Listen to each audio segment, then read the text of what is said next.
Pro 2 FM. Hey, this is Taylor Swift. This is Brendan from Panic at the Disco. I'm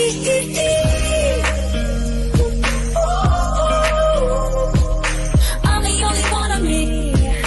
Baby, that's the part of you. So take me, let's fly away.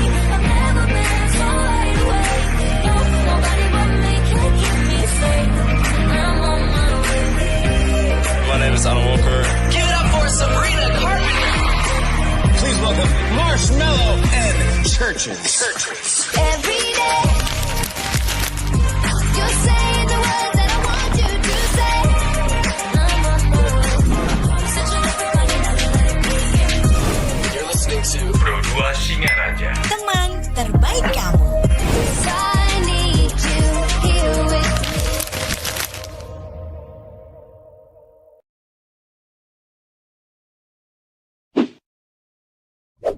Hai, aku punya cerita nih buat kamu. Bangun pagi, siap-siap buat berangkat sekolah, kuliah, kerja. Pastinya butuh asupan kan? Eits, bukan cuma sarapan, tapi asupan mood juga. Kayak ruang buat sharing cerita kamu. Paket. Hah? Sarbagita? Sarbagita, saatnya berbagi cerita. Dengerin atau baca info viral kekinian. Trending. Yang viral. Woi kak. Jangankan sebelum berangkat, baru bangun aja, kadang kita langsung ambil handphone kan? That's why kita perlu tahu info update soal teknologi.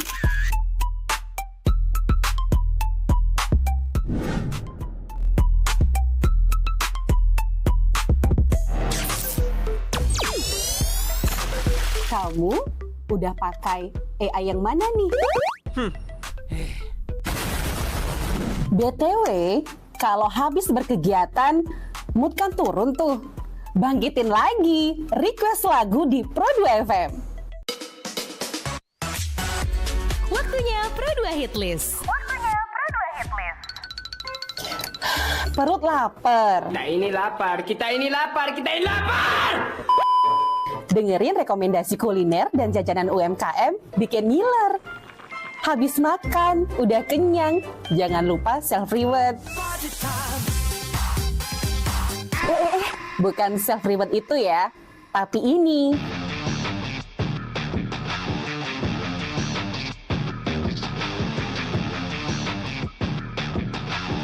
Yes, olahraga. Dengerin info dan beritanya. Ada yang happening dari dunia entertainment juga. Oh, kulit kerang ajaib. Apa yang harus kami lakukan supaya bisa keluar dari hutan ini? Tidak ada. Mantep ya, kalau mood bisa bagus terus, biar jadi smart people, melek isu kekinian di Indonesia dan mancanegara, kayaknya afdol ya. Tradisi Bu Pertiwi alias Tanah Bali jangan dilupain. Cek Dewasa Ayu, gatre terkini seputar Bali. Dan dengerin lagu Bali juga.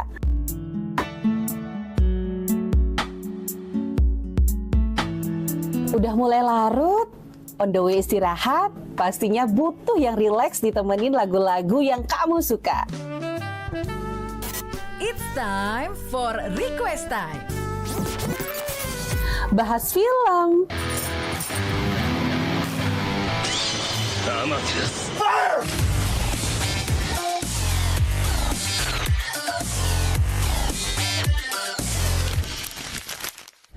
dengerin terus ya, Pro 2 dari Singaraja, teman terbaik kamu.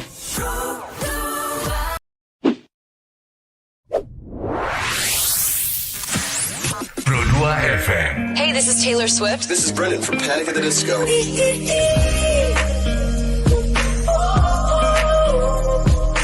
I'm the only one of me. Baby, that's the part of you. So take me, let's fly away. I've never been so wide awake. No, nobody but me can keep me safe. I'm on my way. My name is Alan Walker. Give it up for Sabrina Carpenter. Please welcome Marshmello and Churches. Every day, you're saying the words that I want you to say. I'm on my way.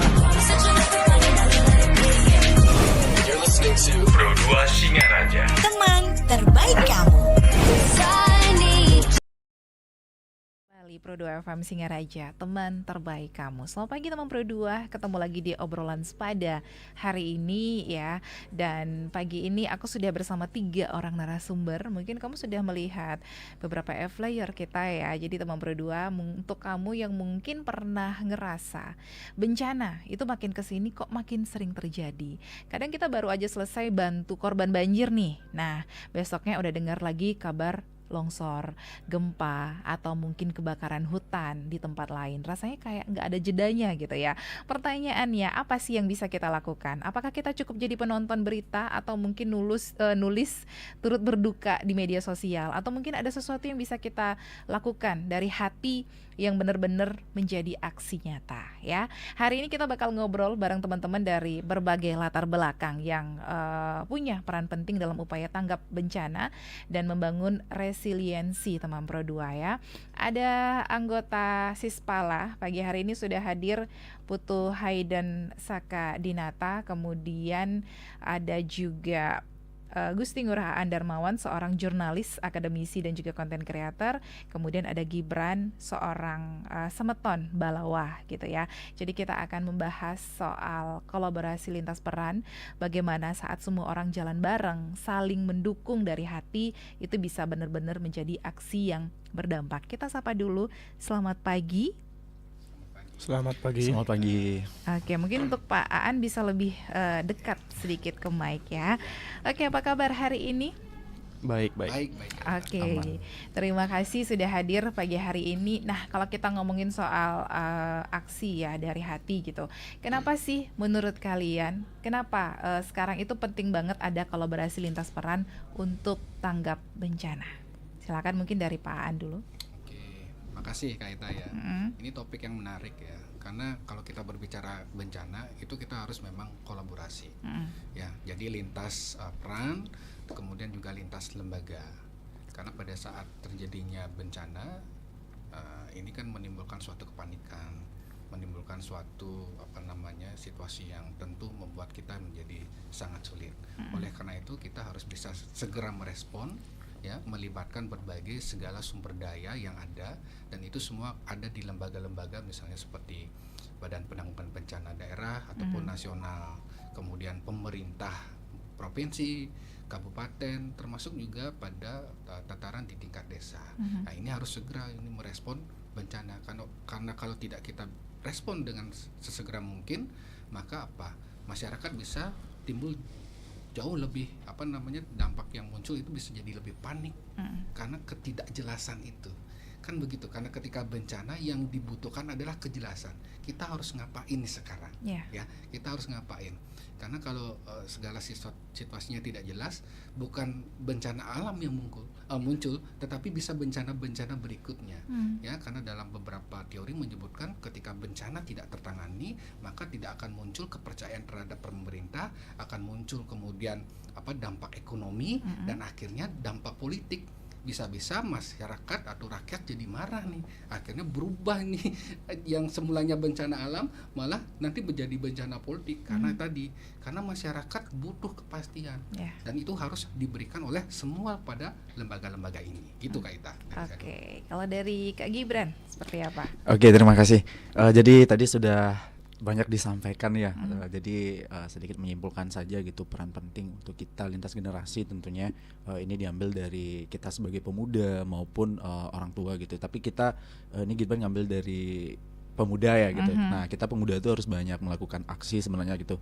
Tadi kan kalau kita cuma menonton itu tidak akan berdampak hal apapun gitu. Nah, kita sebagai pemuda tentunya harus melakukan hal-hal yang khususnya bisa berdampak seperti itu. Nah, khususnya kalau Gibran di Balawa itu kita sudah berkolaborasi namanya lintas generasi kan. Di Balawa itu ada sistemnya dari anak-anak sampai orang tua, kita harus teredukasi terlebih dahulu untuk hal ini gitu. Nah, kalau Gibran di lingkungan itu kan juga konteksnya kan bencana alam ya. Karena kita berbicara bencana alam, jadi kita harus konteksnya yang lebih kecil dulu baru ke hal yang lebih besar. Contohnya kan tadi sudah disebutkan tuh dari pemerintah, dari lembaga-lembaga yang terkait gitu. Nah, ada halnya kita harus mengedukasi terlebih dahulu masyarakat ataupun orang-orang yang ada di rumah gitu. Nah, dari keluarga, dari diri sendiri gitu. Nah, dari sana muncullah yang namanya perpaduan antar lintas generasi kalau menurut Gibran sendiri. Nah, dari hal tersebut kita dapat banyak gimana ya keterusan gitu, dari hal terkecil bisa ke hal terbesar sampai sekarang. Mungkin Gibran dulu dari kampung melakukan hal tersebut atau aksi tersebut bisa berdampak ke lebih yang lebih nyata lagi, ke lebih luas atau skupnya lebih besar seperti itu. Kalau menurut Gibran lintas generasi itu sangat penting. Oke. Itu aja. Kalau Hayden mungkin seorang anggota Sispala ya yang udah terbiasa hidup berdampingan sama alam dan juga punya kesadaran tinggi soal lingkungan. Menurut Hayden seperti apa? Kalau menurut Hayden sendiri, alam itu nggak bisa ditebak ya, karena alam itu berjalan dengan dirinya sendiri gitu. Jadi kita nggak bisa tahu bagaimana alam itu berjalan. Jadi yang paling terutama itu adalah sosialisasi bencana alam kepada siswa lah untuk di sekolah itu. Karena siswa-siswa di sekolah itu paling penting karena mereka tuh bakal menginfokan kepada orang tuanya, pada masyarakat sekitar. Pasti siswa-siswa tersebut lebih mengerti gitu. Dan juga kalau Hayden sendiri di Sispala udah berjalan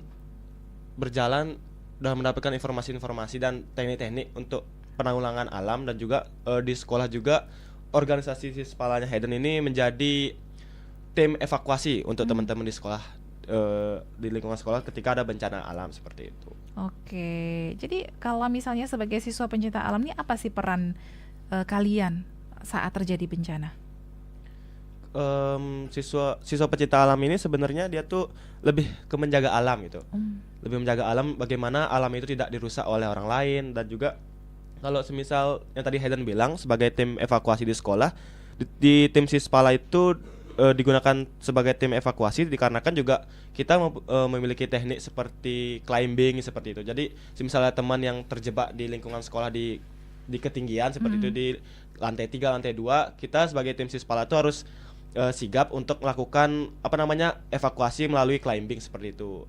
Di sana tuh ada teknik, jadi kita tuh menuruni bidang vertikal menggunakan tali seperti itu. Dan untuk pencegahannya menurut Hayden sendiri, kita tuh di Sispala itu lebih menjaga alam.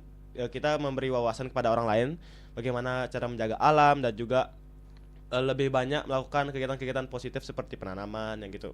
Seperti itu, Pak. Oke, mungkin ada yang sedikit belum paham resiliensi bencana. Kalau menurut Pak Aan sendiri, arti dari itu apa sih, Pak?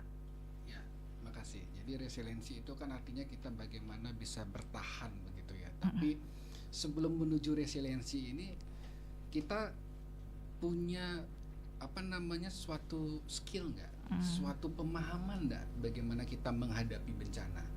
Itu yang menurut saya lebih penting dulu. Jadi betul kata Hayden tadi itu. Menurut saya itu harus ada sebenarnya semacam literasi terlebih dahulu. Bagaimana warga kita, masyarakat kita itu menghadapi bencana gitu. Ya, jadi kan karena begini, ketika kita terjadi bencana itu kan ada fase ya, ada pra bencana, ada saat terjadi bencana, dan pasca bencana begitu. Nah, pada saat sedang dan pasca itu kan berarti bencana itu sudah terjadi. Bagaimana kita bisa mau bertahan saat terjadi bencana dan sesudah terjadi bencana kalau kita tidak punya pengetahuan untuk bertahan itu. Dalam artian begini, bagaimana kita bisa ingin mengarahkan masyarakat kita untuk aman, sementara masyarakat kita itu, kalau Hayden dah paham betul ya itu, karena dia memiliki komunitas itu. Sementara seberapa banyak sih orang yang seperti Hayden ini gitu ya. Saya ambil contoh misalnya di Jepang, mereka itu memasukkan bencana itu dalam kurikulumnya. Nah, kita sudah pada tataran itu enggak? Ya, saya takutnya hanya orang-orang seperti Hayden ini yang selamat dari bencana itu, sementara masyarakat kita ada kultur meboyenya juga ini ya, disuruh aman gitu, ayo kita pergi aman gitu, tapi mereka nggak ini masih antara percaya atau tidak. Tapi kan disinilah pentingnya sosialisasi pentingnya. Misalnya seperti apa, ada profesor misalnya yang mengatakan kalau terjadi gempa itu ada formulanya itu 20-20-20. Artinya apa? Ketika gempa baik kecil ataupun besar itu dia terjadi selama durasi 20 detik, maka Anda punya waktu 20 menit untuk mengamankan diri pada ketinggian 20 meter. Nah, seberapa banyak orang mengetahui formula ini? Ya, jadi penting bagi menurut saya adalah sosialisasi hal-hal yang berkaitan dengan kebencanaan, sehingga dengan modal seperti itu barulah kita bisa bertahan. Kalau formula 20 aja kita tidak tahu, masyarakat tidak tahu, bagaimana mau mengarahkan masyarakat menjadi aman, sementara di bawah masih mungkin ribut, apakah saya harus menyelamatkan diri atau tidak, dan ketika terjadi kebingungan itu, ternyata bencana akhirnya benar-benar terjadi, dan mohon maaf, bisa saja korban menjadi sangat banyak karena itu tadi kita belum terliterasi bencana itu, sehingga kita tidak punya modal awal untuk bisa bertahan. Seperti itu kira-kira kayak gitu. Oke, kalau dari Kak Gibran sendiri mungkin? Oke, mungkin dari saya sebenarnya itu bertahan ya. Kembali lagi, ini kan sudut pandang ya. Kalau menurut saya itu awalnya harus mengedukasi, benar sekali. Karena mau bagaimanapun kalau kita tidak mengedukasi, apalagi dengan, kita ambil dulu di Buleleng gitu, orang kita kan mau boye-boye dikit nih. Mungkin ada gempa, aduh paling kejap, ada banjir, aduh nyanangin hilang gitu kan. Itu sebenarnya hal yang bisa gimana ya? Kalau kita tidak mempelajari ilmunya, kita tidak akan bisa bertahan kan, seperti itu jadinya kan. Nah, mungkin kalau saya ambil dari komunitas saya gitu, mungkin melakukan pencegahan dini gitu untuk jangka yang lebih panjang, seperti penanaman, dan juga tidak melakukan hal-hal yang bisa merusak alam, seperti itu kan, membuang sampah sembarangan gitu ke sungai, gitu kan bisa menyebabkan banjir kan gitu kan. Nah, mungkin dari hal tersebut benar sekali itu kita bisa mengedukasi terlebih dahulu untuk bisa bertahan dalam hal bencana alam gitu. Nah, bisa dibilang kalau masalah kurikulum tadi dibahas, itu benar sekali, itu harus ada gitu. Jangan sampai hanya Sispala aja yang tahu tentang terhindar dari bencana alam gitu. Sedangkan orang-orang lain ataupun siswa-siswa lain tuh nggak tahu gitu. Nah, mungkin dari saya itu aja sih. Oke, kalau dari Semeton Balo mungkin sudah pernah melakukan sosialisasi atau apa mungkin paling tidak di daerah Pedawe atau mungkin ke sekolah-sekolah? Oke, kalau dari Semeton Balawa itu kita mengedukasi melalui sosialisasi di masyarakat tentunya ya, tentunya lewat kegiatan-kegiatan. Nah, kalau kita tidak melakukan aksi, masyarakat itu tidak akan ikut seperti itu. Jadi kita harus turun tangan langsung, meskipun itu awalnya kita dicibir atau apa gitu. Mungkin kalau di Pedawa kan ada bank sampah nih di Balawa, kita ngambil sampah-sampah ke rumah warga, itu dipandang awalnya sebelah mata seperti ada pemulung gitulah. Tapi akhir-akhirnya mungkin tidak 100% ya, 75% itu masyarakat sadar bahwa ini loh sampah ini berguna gitu loh. Ini loh sampah ini berbahaya untuk kita ke depan, seperti itu. Nah, kalau ke masyarakat itu kan tadi sudah dijelaskan ke masyarakat. Kalau ke sekolah kita tetap melakukan edukasi. Karena kalau bisa dibilang kita harus memberikan edukasi itu kepada orang itu sejak dini gitu. Nah, jadi dari lingkungan TK, SD itu adalah hal yang paling bagus untuk melakukan edukasi ini sebenarnya gitu, supaya mereka lebih sadar. Dan kalau lebih luas, kita tetap menginfokan di media sosial ya. Apalagi zaman sekarang nih, semua orang dari kecil juga udah mengakses gitu. Mungkin kita melakukan edukasinya lebih ke media sosial gitu, sebagai bentuk acuan ataupun landasan untuk bisa lebih berkembang lagi gitu, bahwa kegiatan-kegiatan seperti ini lo bagus untuk kita ke depannya, seperti gitu. Oke, kalau dari Hayden sendiri mungkin? Kalau dari Hayden sendiri kan tadi pandangan tentang bertahan hidup manusia itu ya, mengatasi bencana alam. Jadi pandangan Hayden sendiri itu, mereka tuh harus bisa melakukan hal-hal kecil di sekitar lingkungan mereka dulu. Seperti jangan buang sampah seperti itu, karena masih banyak daerah di sekitar Buleleng nih, di Singaraja, yang ketika banjir itu air sungai, air got tuh meluap gitu karena sampah rumah tangga, sampah-sampah seperti itu. Karena pandangan mereka tentang sampah itu masih kecil gitu. Mereka mikir, mereka cuma buang sampah sedikit nih gitu, nggak mungkin apa banjir. Tapi kalau misal seluruh masyarakat berpikir demikian, pasti akan sampah-sampah tersebut tuh akan terkumpul gitu. Dan ketika air banjir datang, air meluap dan akan menuin jalan di Singaraja. Jadi kalau menurut Hayden sendiri itu, dari pandangan kecil masyarakat baru bisa kita sosialisasikan ke sekolah. Di sekolah itu kita menambahkan sosialisasi sedikit mengenai tentang gempa, bencana alam yang besar seperti itu. Namun ketika bencana alam yang kecil seperti banjir yang sering terjadi di lingkungan kita, menurut Hayden itu pandangan untuk masyarakat lah, seperti itu. Oke, nah misalnya nih dalam situasi bencana begitu kan, siapa sih yang biasanya cepat bergerak dan bagaimana untuk kolaborasi itu bisa terbangun? Ya, Oke, ini kalau kita berbicara komunikasi bencana sebenarnya pemerintah ya, dari yang saya memang baca itu sebenarnya sudah mulai mengaktifkan nih untuk memang bekerja dengan lebih baik ya. Dalam hal ini mereka sudah mengadopsi yang disebut dengan early EWS ya, early warning system. Jadi bagaimana menyampaikan informasi tentang kebencanaan sesegera mungkin dan betul, bukan hoax ya. Dalam hal ini adalah bagaimana, kalau tidak salah kemarin juga Kompuji itu sudah sebenarnya melakukan launching yang bekerja sama dengan BNPB. Jadi yang mereka lakukan pertama adalah ketika ada terjadi bencana ada SMS blast. Jadi pesan-pesan SMS itu bisa disampaikan segera ke masyarakat. Dan ini kan sebenarnya langkah yang bagus sekali ya. Langkah yang bagus sekali untuk menginformasikan misalnya terjadi gempa bumi, potensi tsunami dan lain sebagainya. Berikutnya adalah mereka juga mengaktifkan siaran digital ya. Jadi melalui siaran TV digital nanti akan muncul itu sebuah notifikasi dari memang Badan Penanggulangan Nasional Bencana Nasional itu. Jadi di sana juga ada kode-kodenya, ada warna biru, kuning dan merah. Dengan artinya kalau merah berarti betul-betul awas, masyarakat harus benar-benar segera mungkin untuk menyelamatkan diri ya.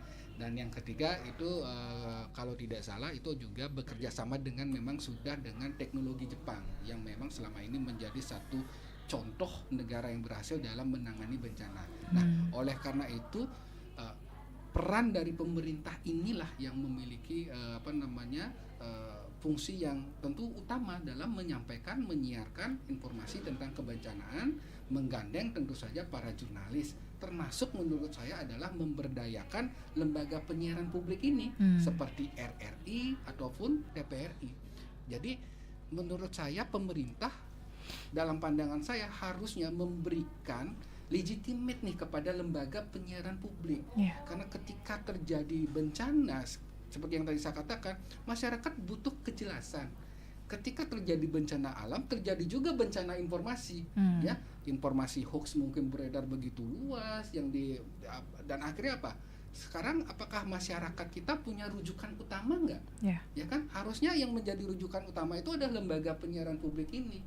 Oleh karena itu pemerintah harusnya memberikan dalam hal ini adalah anggaran yang baik kepada lembaga penyiaran publik sehingga ketika terjadi suatu bencana masyarakat sudah tahu nih kemana mencari informasi yang benar dan tepat.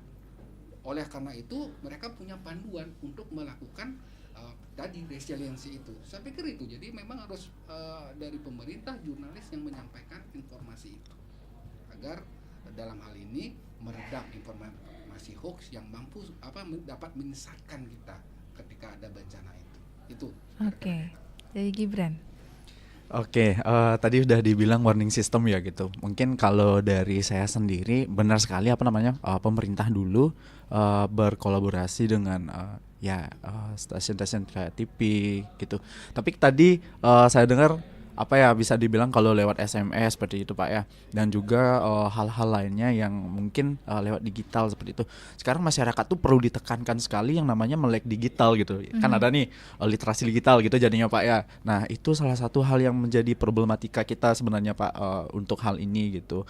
Apalagi ini mencangkup bisa dibilang bencana alam itu kan sifatnya besar, mungkin nanti ada gempa atau apapun itu seringkali terbawa jadinya hoax gitu. Ada hal-hal yang mungkin sebagai Gibran nih sering menerima notif mungkin di HP gitu kan, ada gempa gitu, padahal nggak ada gempa, kok ada gempa dibilang seperti itu. Itu perlu kita tekankan dulu untuk masyarakatnya gitu. Kalau tadi kan dari pemerintah saya setuju, dari pemerintah itu harus melakukan banyak aksi dari warning system ini, tapi ke masyarakat kita perlu yang namanya sosialisasi lagi gitu. Apalagi ini masalah hal-hal yang berkaitan dengan digital gitu. Kita sekarang tuh mudah terlena seperti itu kan. Oh, ini sebenarnya bagaimana? Ini apa gitu. Apalagi generasi yang di atas Gibran gitu, generasi boomers ya kita bisa bilang.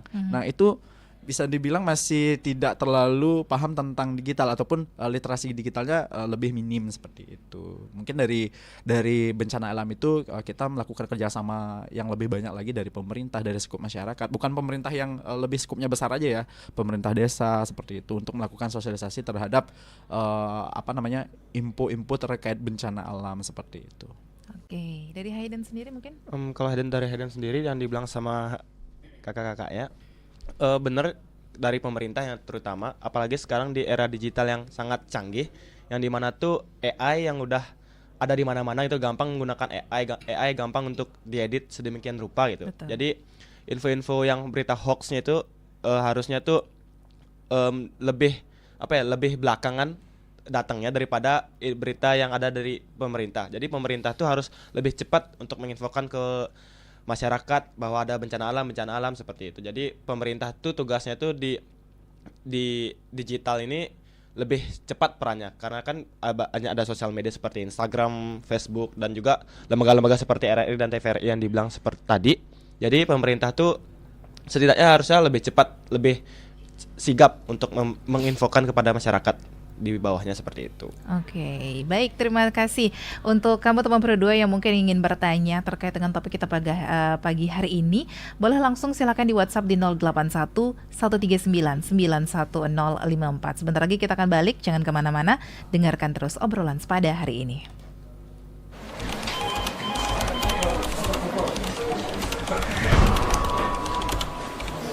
Kerjaan banyak banget dah.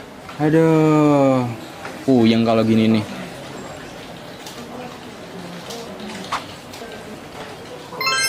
Untung ada ini, RRI Digital.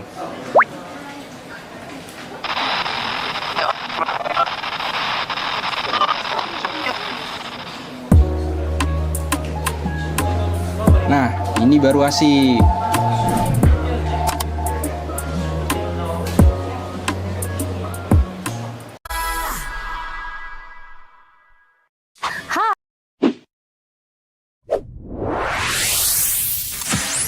Pro 2 FM. Hey, this is Taylor Swift. This is Brendan from Panic at the Disco.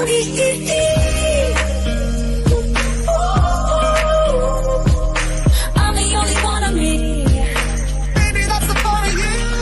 So let's fly away. I've never been so wide awake. No, nobody but me can keep me safe. I'm on my way. My name is Alan Walker. Give it up for Sabrina Carpenter.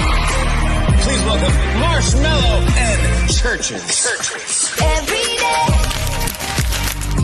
you're saying the words that I want you to say. I'm on my way. Such a lover, running out of let me in. You're listening to Pro 2 Singaraja. Teman terbaik kamu. 'Cause I need you here with me.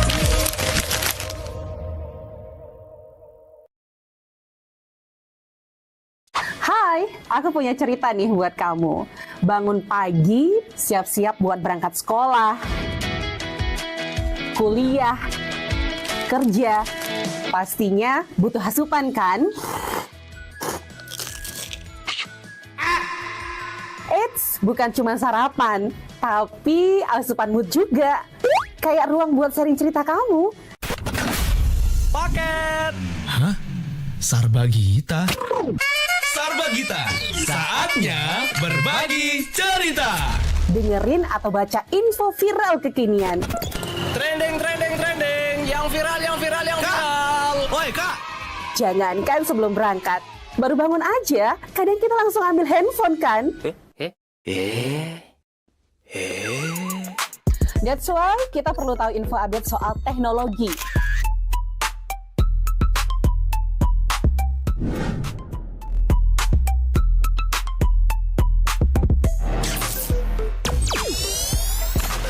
Kamu udah pakai AI yang mana nih? BTW, kalau habis berkegiatan, mood kan turun tuh. Bangkitin lagi, request lagu di Pro 2 FM. Waktunya Pro 2 Hitlist. Perut lapar. Kita ini lapar. Dengerin rekomendasi kuliner dan jajanan UMKM bikin ngiler. Habis makan, udah kenyang, jangan lupa self-reward. Bukan self-reward itu ya, tapi ini. Terima kasih teman masih mendengarkan obrolan sepada hari ini. Aku masih bersama Pak Aan, terus ada Kak Gibran juga Kak Hayden. Pagi hari ini kita membahas terkait dengan tanggap bencana seperti itu ya. Dan kalau kita ngomongin soal bencana, menurut kalian sendiri mungkin apa sih yang bikin orang itu peduli sama isu bencana? Apakah setelah kejadian besar seperti itu? Bisa mulai dari siapa dulu? Silakan. Oke, mungkin dari Gibran ya. Ya. Apa sih yang membuat orang peduli terhadap bencana? Itu benar sekali. Apa ya bisa dibilang dari bencana besar dulu gitu. Baru kita mempunyai hal bisa dibilang untuk peringatan remind kepada diri sendiri dan orang lain. Apalagi kita kan punya keluarga tersayang nih, biar tidak terkena musibah atau apapun di luar gitu. Jadi kalau bisa dibilang itu jelek ya bagi saya gitu, bagaimana baru ada hal yang terjadi baru kita ingat dengan sesuatu gitu kan. Betul. Nah, sebagai manusia kita memang begitu gitu. Mungkin dari sekarang kita harus bisa mencegah dulu lah gitu, jangan baru terjadi baru kita peduli ataupun berbuat yang lebih besar gitu. Mungkin dari Gibran itu aja. Oke, dari Kak Aan mungkin. Oke, nah sebelum itu mungkin kita harus mendudukan bencana ya dulu ya. Di Indonesia itu sebenarnya kan disebut supermarket bencana. Atau ada orang mengatakan biar lebih manis laboratorium bencana. Ya, karena kita memang gempa bumi, kemudian bencana-bencana tanah longsor karena bentuk demografis kita ya. Nah, mungkin lebih skup kecil ini Buleleng juga menarik nih karena dia dia diapit nih ya antara perbukitan yang rentan terhadap tanah longsor dan bencana dan lain sebagainya. Kemudian ada juga pesisir yang sangat panjang, ya rentan juga dengan arti angin kencang dan lain sebagainya. Jadi kalau kita lihat potensi bencana di Buleleng ini angin, termasuk juga bencana kekeringan nih, bencana kekeringan di daerah-daerah timur itu ya. Itu karena saya pernah meliput ke sana. Jadi memang kekeringannya itu bisa sampai 1 bulan dan akhirnya Badan Penanggulangan Bencana Daerah menyalurkan air di sana ya. Nah, ketika kita mengetahui itu berarti maka sikap warga itu minimal mereka mengetahui bahwa posisinya rentan nih. Ya, posisinya rentan, oleh karena itu bagaimana cara kita mampu setidaknya mengantisipasi agar bencana itu ya minimal bisa kita minimalisir dampaknya ya. Ya. Oleh karena itu menurut saya yang mungkin harus kita lakukan itu adalah bagaimana tadi itu gitu ya, bagaimana kita mampu memahami terlebih dahulu bahwa bencana ini sesuatu yang bisa merugikan kita. Oleh karena itu perlu kolaborasi antar berbagai pihak. Ya. Saya sudah sendiri sebenarnya ketika ada bencana itu sebenarnya pemerintah itu sudah melakukan ya, artinya memberikan bantuan dan lain sebagainya. Tapi ada cerita menarik di Patas ini.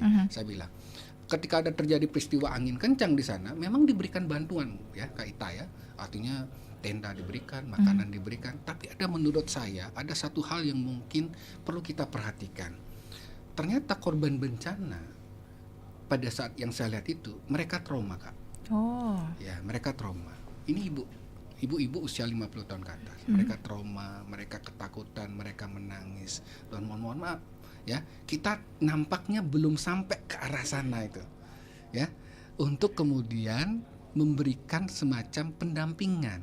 Jadi masih hanya tahap memberikan bantuan nih dari PMI dan lain sebagainya. Itu bagus, tetapi ini secara psikologis akhirnya mereka masih merasakan trauma, ketakutan yang luar biasa. Bagaimana tidak? Itu rumahnya, atapnya yang dari besi itu keangkat itu dengan. Jadi wah tuh ini luar biasa. Luar biasa artinya ketika ada bencana seperti itu seharusnya itu menjadi perhatian yang sangat besar gitu, bahwa ini bukan angin kencang yang biasa, tapi ada potensi seperti itu dan dibuatkanlah semacam seperti tadi ada sosialisasi, edukasi atau penanganan yang lebih baik pada saat. Nah, saya ambil contoh lagi di Jepang nih, ya. Jadi bencana di Jepang itu tidak hanya pada saat informasinya ya, pemberian informasi, tidak saat pra, sedang ataupun pasca. Mereka juga melakukan memberikan informasi pada saat pemulihan. Nah, ini kan yang penting juga ini. Pada saat pemulihan gitu. Kalau kita di Indonesia mungkin saya lihat hanya pada saat tataran pasca bencana tapi pemulihan nih. Pemulihan pasca bencana menjadi kurang mendapat potret ya bagi mungkin juga rekan-rekan jurnalis ataupun pemerintah ya. Dan satu lagi yang mungkin juga saya ingin tekankan, karena saya dari sudut misalnya jurnalis, sering sekali pemberitaan bencana lebih mengekspos pada penderitaan korban gitu. Ya kan? Misalnya di layar kaca, di layar televisi kita suka sekali itu meng-close up korban gitu. Tapi kalau saya ambil contoh di Jepang, kita tidak pernah melihat tuh korban ya. Jadi betul-betul situasinya yang benar-benar dari informasi ini mampu membangun kebersamaan, gotong royong dan ketangguhan. Mungkin kita tidak akan pernah melihat di sana mayat-mayat yang bergelimpangan di sana. Jadi betul-betul visual yang betul-betul memang penanganan yang sangat-sangat, artinya dari sisi visual mampu membangun kesadaran dan kebersamaan itu. Saya pikir itu yang mungkin harus diperhatikan. Gitu kira-kira Kak Ita. Oke, Hayden. Kalau dari Hayden sendiri yang dikatain sama Pak An sama Kak Gibran tuh benar, yang dimana tuh perhatian masyarakat di Indonesia tuh masih minim, dikarenakan kalau semisal masyarakat Indonesia tuh kalau melihat bencana alam itu hanya dilihat dari dampak-dampak sebelumnya seperti itu. Tapi dia tidak berkaca ke depannya itu seperti apa yang terjadi di bencana alam seperti itu.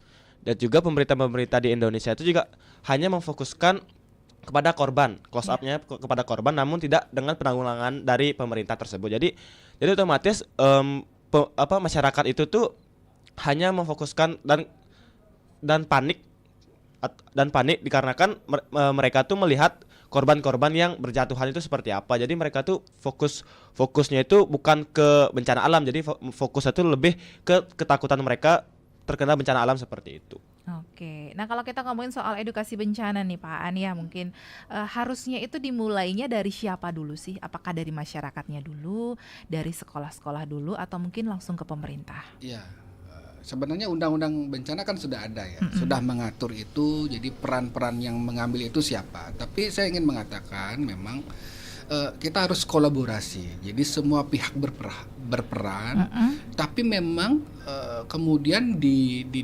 pemerintah mengambil peran yang lebih besar untuk ya ini mengajak dari tataran tingkat paling bawah, misalnya seperti Sispala dan lain sebagainya. Mereka memberikan perhatian itu untuk ya sebagai agen-agen dalam langkah tanggap bencana ini gitu. Ya, karena ketika kita berbicara bencana, kita nggak bisa berbicara satu orang atau satu pihak saja gitu. Kita harus bersama-sama. Namun ya kalau saya berbicara ini lagi pengalaman ketika meliput Gunung Agung gitu ya, tahun 2017, memang di sana itu yang menjadi masalah akhirnya kan adalah garis komando nih. Ya, karena bagaimanapun waktu itu juga saya jadi jurnalis bingung juga nih, karena kita tidak pernah ada pelatihan dalam meliput bencana gitu kan. Jadi kayaknya kita menganggap itu sebagai sesuatu yang remeh-temeh, padahal itu bahaya. Nah ini menurut saya memang kita harus ada garis komando yang memang jelas di sana. Siapa yang mengambil peran lebih besar, lalu bagaimana juga memanfaatkan adik-adik Sispala ini, berbagai komunitas relawan untuk bersama-sama di dalam membangun kesadaran bencana ini di tengah masyarakat kita. Jadi jangan abai gitu ya, jangan abai terhadap berbagai informasi yang berkaitan dengan bencana. Tapi sekali lagi informasi itu juga harus disampaikan dengan berasal dari sumber yang benar, terutama ya dari media-media mainstream ini sebagai bahan rujukan utama gitu ya. Ya, jadi saya sangat berharap sekali nih seperti RRI ini mampu berperan jauh sangat mengambil porsi yang lebih besar terhadap berita-berita kebencanaan. Ya, saya juga khawatir jangan-jangan nanti ketika ada bencana RRI malah sulit menghubungi kepala BPBD-nya Bu Leleng. Nah itu kan jadi suatu paradoks gitu ya. Nah itu mungkin ya, menurut saya yang mungkin bisa dilakukan. Seperti itu mungkin Kak Ita. Ada yang ingin menambahkan? Mungkin udah jelas sekali ya dari bapaknya gitu, dari itu sudah ada yang mengatur, pemerintah sudah mempunyai wewenangnya sendiri gitu Pak ya tadi ya. Tapi kalau dari Gibran sendiri itu tetap ke kita dulu ya gitu. Tetap apapun itu awalnya dari diri kita sendiri dulu, yang kita edukasi banyak tentang diri kita, baru kita ke orang lain, keluarga gitu, skup kecil ke skup besar gitu. Seperti yang sering diajarkan oleh pembina saya Arya Kekan, bahwa dari kecil dulu untuk menjadi besar, seperti itu gitu. Kalau dari Hayden sendiri tuh yang dikatakan Pak An tuh benar tentang kolaborasi, yang dimana tuh bencana alam tuh kan terjadi bersamaan. Entah itu ada siswa yang sedang sekolah, masyarakat yang di rumah, dan pemerintah yang di lingkungan kerjanya. Nah itu kan terjadi bersamaan, jadi otomatis kolaborasi itu akan terjadi, yang dimana tuh sekolah menginformasikan kepada tim evakuasi yang ada di sekolah seperti Sispala, terus tuh OSIS dan juga anggota-anggota pramuka, yang dimana tuh kan sebagai tim evakuasi di sekolah, dan sekolah pun harusnya langsung menghubungi pihak-pihak yang tertentu untuk menanggulangi bencana seperti di sekolah, seperti BPBD, seperti terus itu ada ambulan, PMR, seperti itu harus menghubungi. Dan juga dari BPBD atau lembaga-lembaga pemerintahan itu juga menginformasikan kepada masyarakat yang ada di rumah bahwa terjadi bencana seperti itu. Terjadi sehingga kolaborasi antara pihak sekolah, pihak pemerintah dan masyarakat tuh itu tuh terjadi seperti itu. Oke, tapi kira-kira apa sih langkah kecil apa yang bisa dilakukan anak muda terutama nih biar lebih siap lagi untuk menghadapi bencana?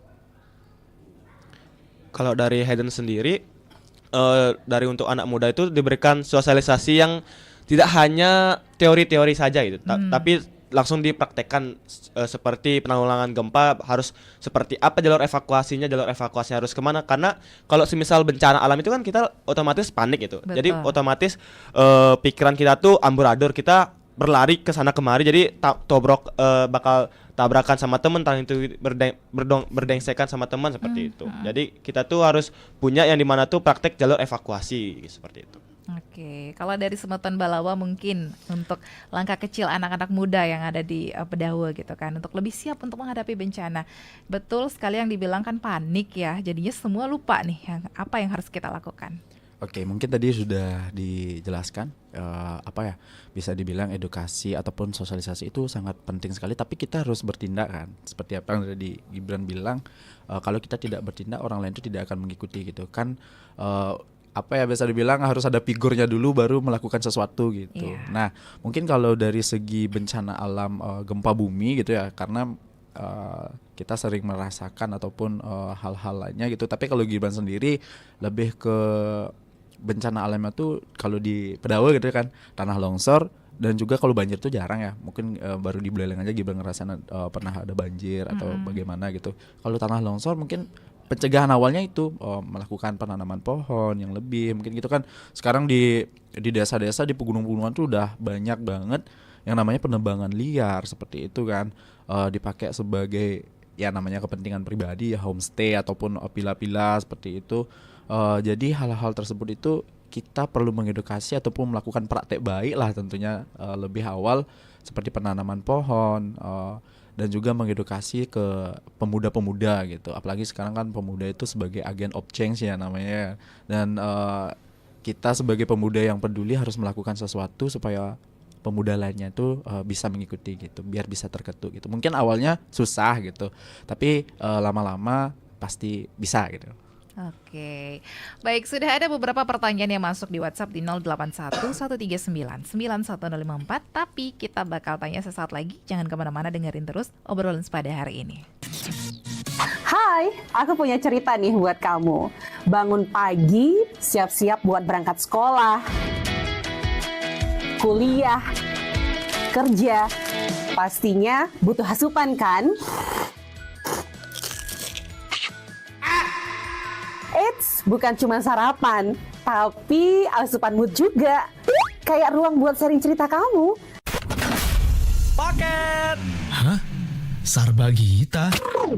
Sarbagita, saatnya berbagi cerita. Dengerin atau baca info viral kekinian. Trending, yang viral. Woi kak! Jangankan sebelum berangkat, baru bangun aja, kadang kita langsung ambil handphone kan? That's why kita perlu tahu info update soal teknologi.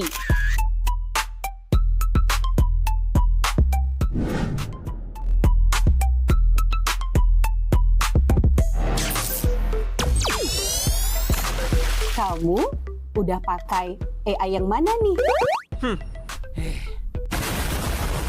BTW, kalau habis berkegiatan, mood kan turun tuh.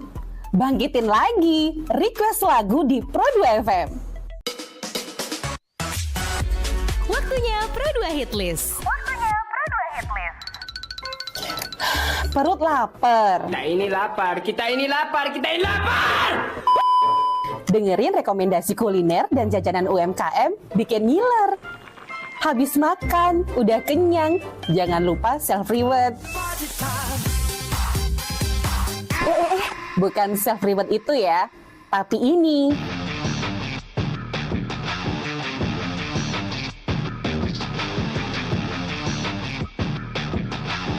Yes, olahraga. Dengerin info dan beritanya. Ada yang happening dari dunia entertainment juga. Oh, kulit kerang ajaib. Apa yang harus kami lakukan supaya bisa keluar dari hutan ini? Tidak ada. Mantep ya, kalau mood bisa bagus terus, biar jadi smart people, melek isu kekinian di Indonesia dan mancanegara, kayaknya afdol ya. Tradisi Bu Pertiwi alias Tanah Bali jangan dilupain. Cek Dewasa Ayu, gatre terkini seputar Bali, dan dengerin lagu Bali juga.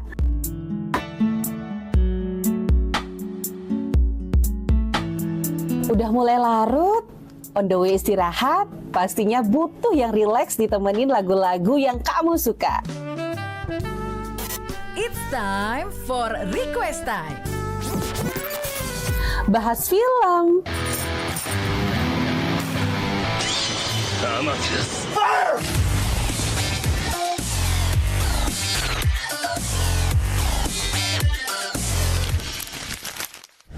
dengerin terus ya, Pro 2 dari Singaraja, teman terbaik kamu.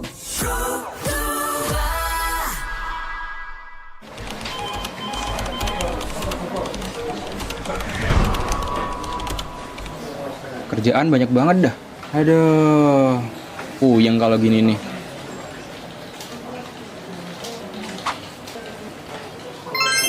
Untung ada ini. RRI Digital.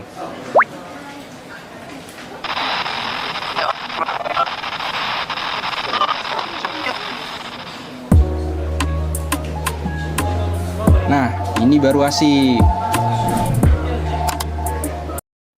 Kita masuk ke beberapa pertanyaan dari kamu yang sudah masuk di WhatsApp ya. Kita langsung aja ya, Kak An, Kak Gibran dan juga Kak Hayden. Ini ada yang mau bertanya, kalau kita bukan bagian dari komunitas apapun, tapi pengen bantu waktu ada bencana, apa yang bisa kita lakukan? Terima kasih, aku Rama di Bakti Sraga. Silakan. Ya, boleh. Ya. Saya ambil contoh ya, ini pengalaman saya di Gunung Agung tuh. Yeah. Ternyata ketika peristiwa itu terjadi, masyarakat akhirnya apa? Muncul sebuah kesadaran, ya gotong royong lah, gitu ya, bantu membantu. Jadi mereka menyumbangkan makanan, ya, menyumbangkan pakaian, menyumbangkan juga sejumlah uang di sana. Jadi memang setidaknya ketika kita tidak terdampak bencana, tapi saudara kita terdampak bencana, mungkin itu bisa kita lakukan, ya. Tapi ketika kita memberi bantuan pun harus juga ke saluran yang resmi. Jangan misalnya memberikan bantuan pada, mohon maaf nih, sekarang nih banyak juga terjadi penipuan-penipuan ya di media sosial mengatasnamakan dan lain sebagainya. Jadi berikan juga memang kepada saluran resmi, dan perhatikan bantuan apa yang tepat nih, nah, yang diberikan. Karena saya ambil contoh tuh, pada saat Gunung Agung banyak makanan yang diberikan, tetapi jenis makanannya itu ternyata banyak seperti sayur mayur yang hanya mungkin bertahan 2-3 hari, habis itu busuk, nggak bisa. Nah, itu tetap berarti memang harus yang mengkoordinir ya, itu pasti ada di sana ya. Mereka kita harus tanyakan bantuan apa yang tepat bisa kita berikan. Jangan sampai maksud kita baik tapi ternyata tidak sampai itu. Nah, berikutnya adalah begini. Kita juga harus menimbulkan ada rasa empati lah terhadap korban bencana. Kan ada beberapa kasus case ya begitu. ada orang bencana tapi kemudian dibikinkan konten yang sebenarnya tidak menimbulkan rasa empati gitu ya. Jadi kayak kemarin tuh 5 hari lalu mungkin itu rame juga di pemberitaan, ada banjir, ada konten kreator, 2 orang konten kreator gitu di salah satu provinsi di Indonesia itu membuat konten tentang banjir yang malah mengeksploitasi gitu. Itu kan berarti salah juga itu. Jangan sampai kita memanfaatkan situasi yang lagi gini untuk keviralan kita gitu ya, untuk meningkatkan mungkin engagement kita gitu sebagai, jangan seperti itu. Jadi tuh ya kita harus memang kalau mungkin punya potensi sebagai konten kreator ya kita harus setidaknya membangun rasa empati, membangun rasa kebersamaan, ya, membangun gotong royong. Mungkin itu yang bisa kita lakukan ya. Karena pernah juga mungkin juga Kak Ita dan teman-teman yang di sini dulu kan ada selebritis Indonesia ya, yang juga jadi anggota wakil rakyat gitu. Itu kan ada bencana di Amerika Serikat. Nah mungkin pernah tahu. Nah ternyata mereka membuat konten di sana yang akhirnya diusir oleh warga yang terdampak di sana. Nah, jangan sampai begitu gitu loh. Ya, jangan sampai begitu. Jadi memanfaatkan situasi bencana untuk keuntungan pribadi kita yang sebenarnya sangat tidak membantu mereka. Saya pikir itu mungkin yang bisa langkah-langkah yang kecil yang bisa kita lakukan. Oke, ada yang bisa menambahkan mungkin? Apa ya, sudah dijelaskan banyak sih sebenarnya gitu. Cuma kalau dari Gibran, apa sih yang bisa kita lakukan, apalagi kita bukan dari latar belakang komunitas ataupun lembaga-lembaga gitu. Benar sekali kata bapaknya tadi kan, mungkin kalau ada bencana alam yang besar gitu kita bisa menggalang donasi gitu kan untuk kemanusiaan gitu. Apalagi kita sebagai makhluk sosial nih perlu banget yang namanya gotong royong gitu. Kita juga membutuhkan orang lain untuk melakukan aksi gitu. Mungkin bisa lebih membantu atau meringankan korban-korban ataupun keluarga-keluarga yang terdampak dari bencana tersebut gitu, supaya mungkin dalam artian kita bisa menghibur gitu, karena kan sekali lagi kita sebagai makhluk sosial bergotong royong lah gitu, biar tidak ngestak. Mungkin kakaknya tadi bilang kalau saya nggak dari komunitas atau apa ya saya kerjain, masa saya bengong gitu. Mungkin itu langkah pertama yang bisa kita lakukan sebagai orang yang peduli terhadap orang yang terkena bencana seperti itu. Kalau dari Hayden sendiri itu ketika kita tidak mengikuti organisasi ataupun lembaga-lembaga gitu, kita bisa menjadi relawan seperti itu. Relawan yang dimana tuh setiap bencana alam tuh seperti yang dibilang Gunung Agung seperti itu ataupun gempa yang besar itu pasti BPBD itu membuka seperti relawan umum yang dimana tuh kita bisa membantu mengirimkan sumbangan-sumbangan, entah itu uang, entah itu berupa barang seperti itu. Dan juga kalau semisal kita ingin membantu di sekitar kita tuh kita tuh bisa menjadi orang pertama gitu, seperti pelopor bahwa akan terjadi bencana nih. Kita tahu bakal ini pra bencana akan terjadi bencana. Jadi kita tuh memberitahu kepada orang-orang sekitar, paling terkecilnya adalah ketua lingkungan di sana seperti itu. Ketua lingkungan memberikan informasi kepada lembaga-lembaga pemerintahan seperti itu. Oke, satu pertanyaan lagi. Selamat pagi kakak-kakak, kalau kita pengen belajar tanggap bencana, apakah ada komunitas yang bisa kita ikutin nggak? Kalau dari Hayden sendiri itu komunitas tanggap bencana tuh sepertinya di Buleleng itu masih minim ya. Karena tanggap bencana tuh lebih banyak di lingkungan sekolah, yang dimana lingkungan sekolah itu yang mengadakannya seperti itu. Seperti Hayden contohnya Sispala seperti itu. Namun di sekolah lain belum tentu kan ada Sispala juga gitu. Jadi mungkin untuk pemerintah Kabupaten Buleleng bisa lebih membuka seperti itu kayak komunitas pencegahan bencana seperti itu, agar tidak hanya pemerintah aja nih yang bergerak gitu, namun kita yang di bawah seperti masyarakat, mahasiswa, siswa-siswa, jadi kita bisalah untuk menjadi penggerak gitu di bawah pemerintahan seperti itu. Ada yang ingin menambahkan? Dari Gibran, mungkin kalau ingin bergabung ke ke bencana alam itu ya, ke komunitas-komunitas, sebenarnya ada banyak Kak. Gibran join grup nih, diundang sama teman namanya Bali Ranger Community gitu. Itu di bawah naungan BPBD. Mungkin seperti tadi yang udah dibilang adiknya, itu sebuah relawan gitu. Nah mungkin dari sana saya dapat gambaran gitu, ternyata banyak relawan-relawan itu bikin komunitas-komunitas yang khususnya terjun di bencana alam seperti itu. Oke, Pak An mungkin?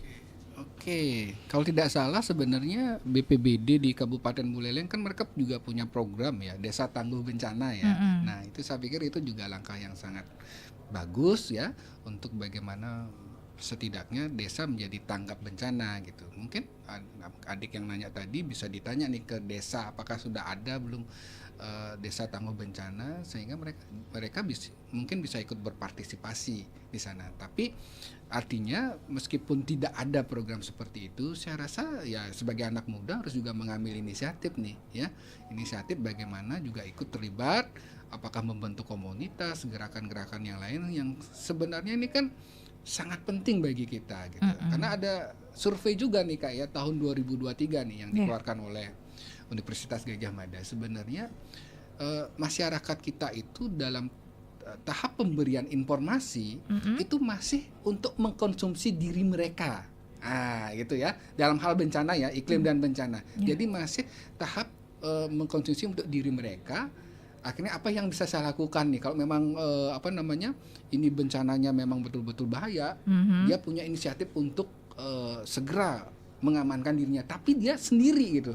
Nah, yang sebenarnya yang harus muncul di sana itu adalah kolaborasi nih. Jadi dalam artian begini, dia tidak hanya untuk mengkonsumsi dirinya sendiri, tetapi juga untuk orang lain, orang lain. Nah, itu tuh dari hasil penelitian di UGM tuh tahun 2003 tentang respon informasi masyarakat tentang informasi iklim dan bencana. Jadi masih masyarakat Indonesia menurut hasil survei itu masih hanya mengkonsumsi tentang informasi tentang kebencanaan untuk dirinya sendiri, belum bisa mengkontribusikan.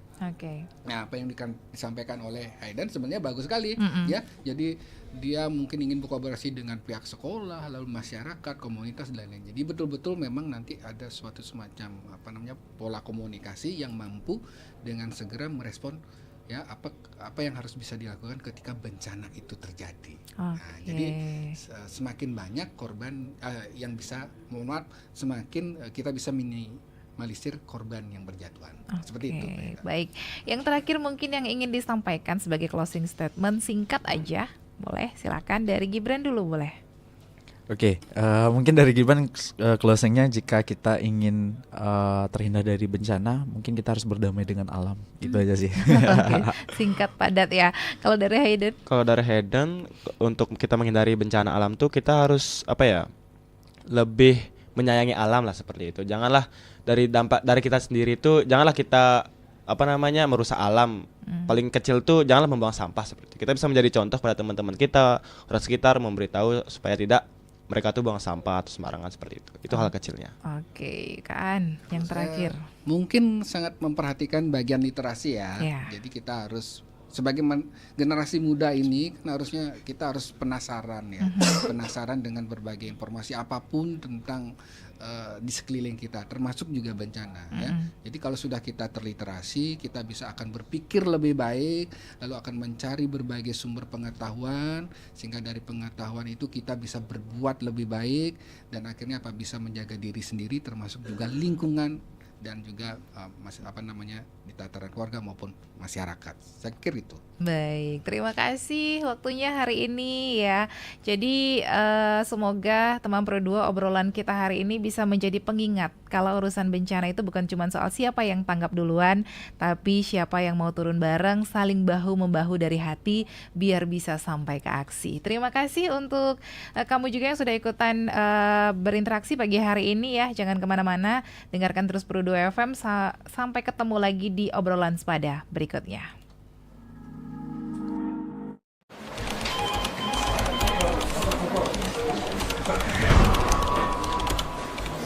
Kerjaan banyak banget dah. Aduh, puyeng kalau gini nih.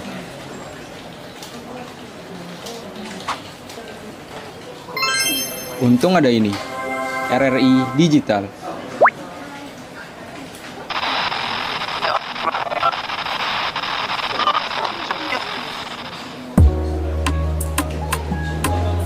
Nah, ini baru asik.